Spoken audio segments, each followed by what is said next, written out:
My father and I have a bit of a tradition when it comes to James Bond films, where we go see it together or we don't see it at all. We used to watch the Channel 7 double feature Bond films and I was hooked right from the start.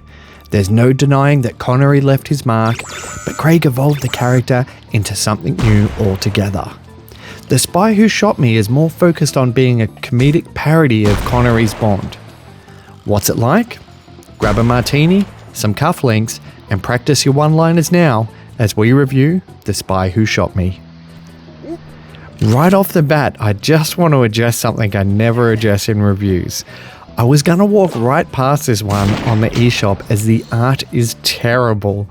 Honestly, I think it's the worst eShop thumbnail and it looks almost like one of those cheap rip-off games.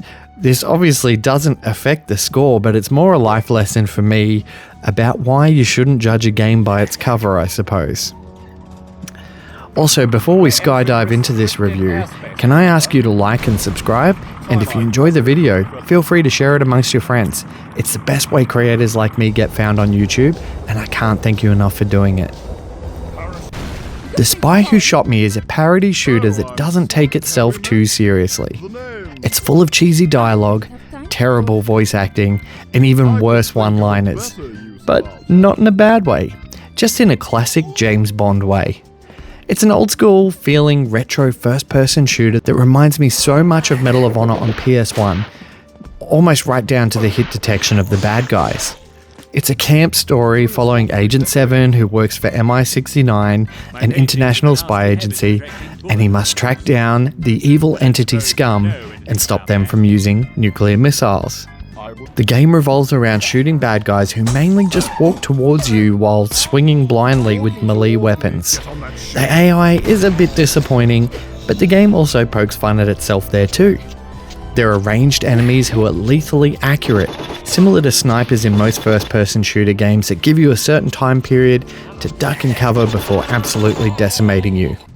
There's not much variety in enemies, so my experience wore thin early on, but I was spurred on by the silly humour and the story missions. Someone might get hurt.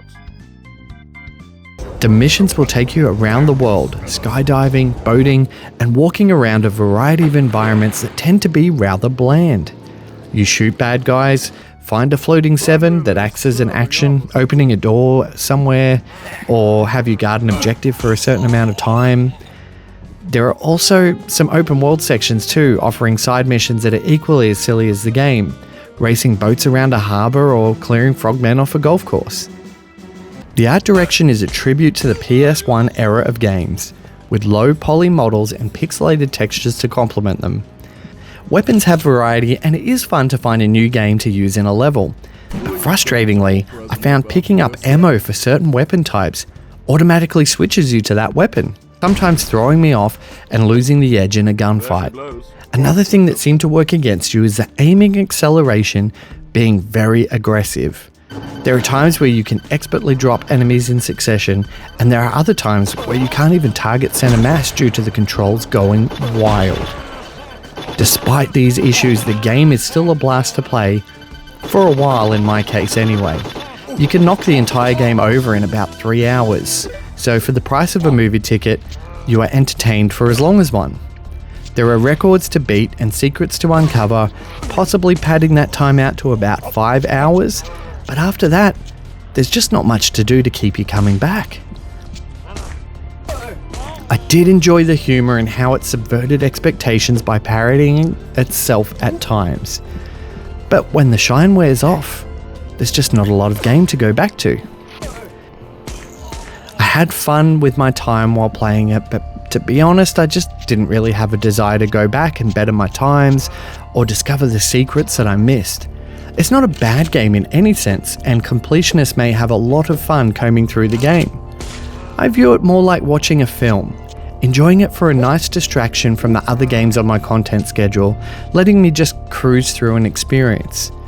Ultimately, The Spy Who Shot Me is like a classic Bond film in that sense. It may not look the best, but it's fun, enjoyable, and a little bit cheesy. I'm glad The Spy Who Shot Me didn't leave me shaken, but unfortunately, it just didn't really stir me either. I hope Smithers doesn't mind me borrowing his boat. Now, which direction is Jamaica?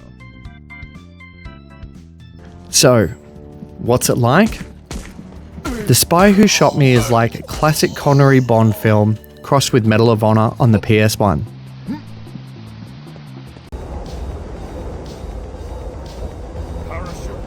I award it a 64 out of 100.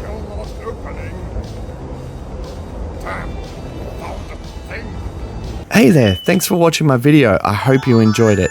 Now, I can't thank you enough for your support. Things have moved a lot faster than I expected with What's It Like, and it's becoming my full-time job. Best way to continue supporting me if you liked my content is to keep watching What's It Like. It doesn't cost a cent and it will always be free. But if you would like to help in other ways, you can always buy me a coffee by visiting this link here, or if you would like to join my Patreon, I show behind-the-scenes insights into how a gaming website operates. I'm so grateful to be here making this content, and I'm even more grateful that you're here watching it with me.